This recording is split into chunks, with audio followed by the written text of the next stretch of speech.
Good morning. I feel like I just won the breakfast lottery. I just went to look in the fridge for veggies to make like an omelet or something, and I found 2 potatoes that I had peeled and tucked away with some kohlrabi and forgotten about. And this is a very big deal because every potato in my house right now is for planting. There's not a single potato I can really eat. They're like so ready to be planted. This is an exciting morning. I guess when you start growing your own food and trying to limit what you buy from other places, like the excitement of a potato is just beyond belief. So I'm just gonna throw this in a pan together, the kohlrabi and the potato. And then, gosh, I'm just gonna look for more veggie surprises in there too. My goal for next year is to be able to eat off of my own potatoes until Easter. We were a little short of that this year. Definitely have to plant a few more. We have a ton of tiny little ones, but they're sprouting, and when those sprout and they're really little, there's not much point to trying to eat them. By the time I took the sprouts off and peeled the kind of yucky skin off of them, there wouldn't be much potato. So I'd rather grow like 20 potatoes from that potato than try to eat that. So I have to grow some bigger, better storage potatoes this year. So hopefully we'll accomplish that. This is seriously like a treasure day. These are my last 3 carrots that I grew. I think this is the Kyoto Red, and they're obviously did not grow to full size. However, they store and they save. If you do it right, you'll be able to save your carrots. I'm gonna try to can carrots next year. And I know they look rough. You're like, ugh, what is that? They're washed. They're just carrots from the ground, from earth, from soil. So we'll pop those carrots in. Sorry, I'm holding this with my hand rather than putting it on a stand. This is the end of I think I have 3 or 4 more garlics downstairs, but they are definitely needing to be used. And that will be the end of my garlic. I have this cute little squash. And then all of these onions that are just tiny and sprouting. So I guess I'll cut up a couple of those. And some garlic. And then I'll have some beautiful breakfast. And then I'm going to add the onion and the garlic and feel very proud of myself. I didn't grow the kohlrabi. One of my goals this year is to grow kohlrabi, because mine did not work last year.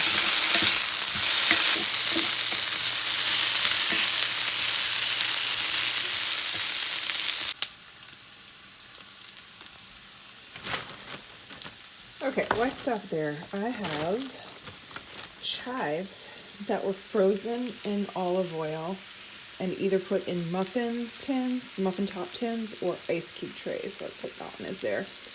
And I found this in the freezer and realized that our chives have started to grow. It's one of the only things we have out there to eat, chives and like green onion tops. So I figure probably a good time to use up these. So I'm going to melt this in here. It'll give a little bit more oil for these potatoes to cook in. The chives will melt down beautifully. I'm totally making this video with my sleepy morning face, but whatever. If you can only grow limited things, grow things like chives, sage, parsley, cilantro. I would even say, I make a strong case for arugula, because arugula you can use in so many different ways. You can make pesto out of it. You can use it kind of as an herb. You can use it as a dark green. You can use it as a salad green. It's a great one to grow. But if you're really limited, chives are incredible. They come back every year. You can divide the plants if you want to and make more. They have that incredible onion flavor, but they're not too strong. You can preserve them beautifully, either just chopping them up and putting them in the freezer or preserving them in oil like you saw there. Yeah, I love having my chives. I have one plant and you can see I'm still eating off of last year's harvest, which seems incredible to me, but it's partly because I forgot they were in there. This meal, except for the kohlrabi, the olive oil, the salt and pepper, I think that's it, will all have been grown by my hands. And I want to say that this is not none of what you see in, except for the onions. The onions were grown in the big garden, but everything else was grown in really tiny space in either a raised bed or a grow bag. The onions were the exception. They were planted in the big garden, but you certainly wouldn't need to. And you also don't need to use onions. You could grow bunching onions, and you can grow those like literally in your flower pots. They grow so easily and so well. And so this whole meal, and then I've got my chicken for the eggs, but this whole meal is grown in a very small amount of space. And I think that when people think of growing their own food, they're super intimidated because they imagine, I need a farm, I need, whatever. You don't. You just need a grow bag, a raised bed, a little bit of space, and a little bit of time. Well, my omelet has turned into frittata because of all these vegetables. So here's what's going to happen. I've got a pretty decent amount of oil. You want to make sure that the oil has touched the sides in case your egg goes up the sides a little bit so that it doesn't stick. And then once the potatoes and the kohlrabi softened, mostly the potatoes, the kohlrabi, it doesn't really matter. Then I just kind of press everything down lightly. And then, because this was supposed to be an omelet, not a frittata, I have a very, very filled bowl of egg with a splash of oat milk. And then I'm just going to pop that in there. And then at this point, you don't really do too much. Could definitely add a few more eggs in there, which I'm probably gonna do real quick. Okay, so the only other thing in here is salt and pepper. I turned the burner off, but I am gonna move it because it was pretty hot. I don't want the bottom to burn, and I have not preheated my stove. So it's working on preheating now. Then I'm gonna pop this pan, use your pot holder, into a 350-degree oven. Anywhere from 10 to 20 minutes these can take. You just want the egg to set, but you certainly don't want it to be dry. So this meal, out of like any other meal, is just such a perfect example of eating it from a homestead kitchen. You've got your eggs from your chicken, you've got your vegetables that you've grown and either preserved or are currently harvesting and using, and you just create something out of it. You don't need a recipe, you don't need any rules, you just use these formulas and create these beautiful meals from that. So I don't know if I'll ever post this or publish it because I had not planned to do this. I have no lighting, I have no makeup, whatever. Not that I really care. But I have to check and see if the quality of this is gonna be good enough. So this is 10 minutes in. You can see the edges have cooked, but the middle is still wobbly. So those last 10 minutes are gonna cook the middle. This is not quite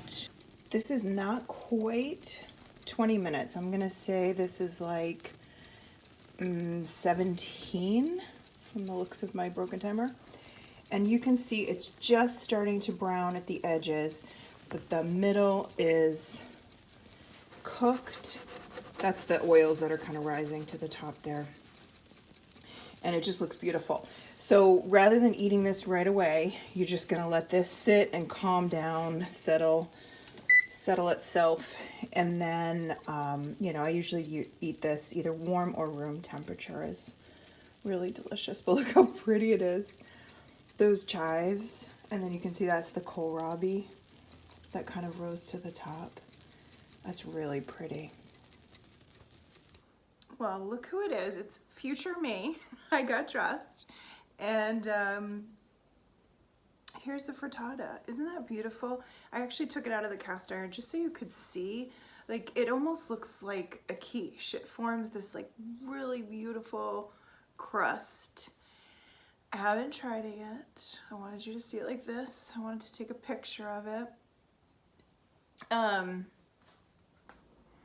Just some quick homestead words. You know, this is a great example of a meal that you can create from a homestead of just about any size.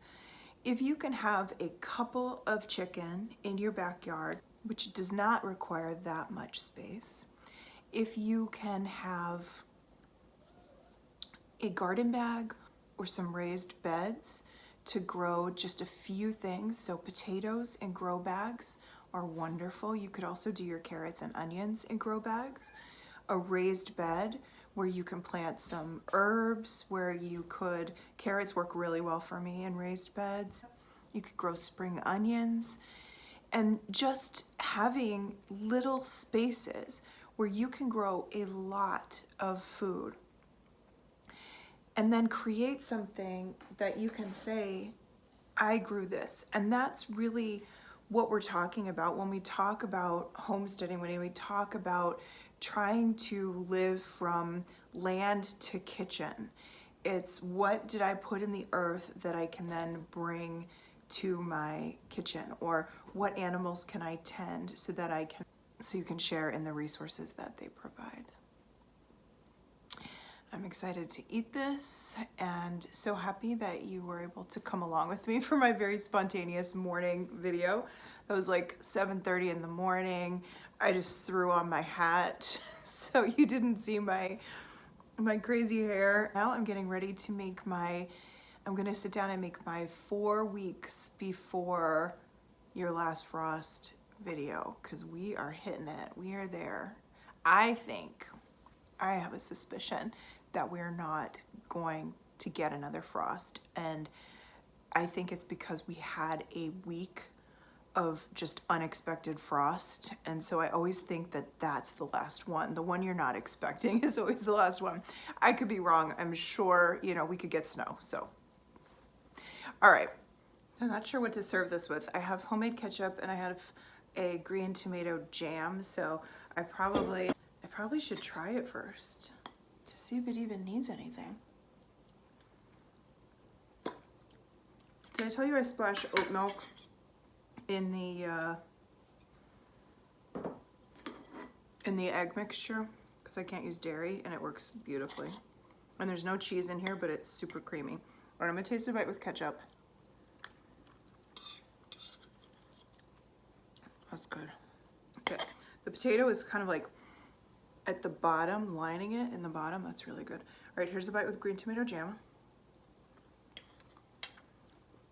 Ketchup's the winner. Homemade ketchup, just a little bit.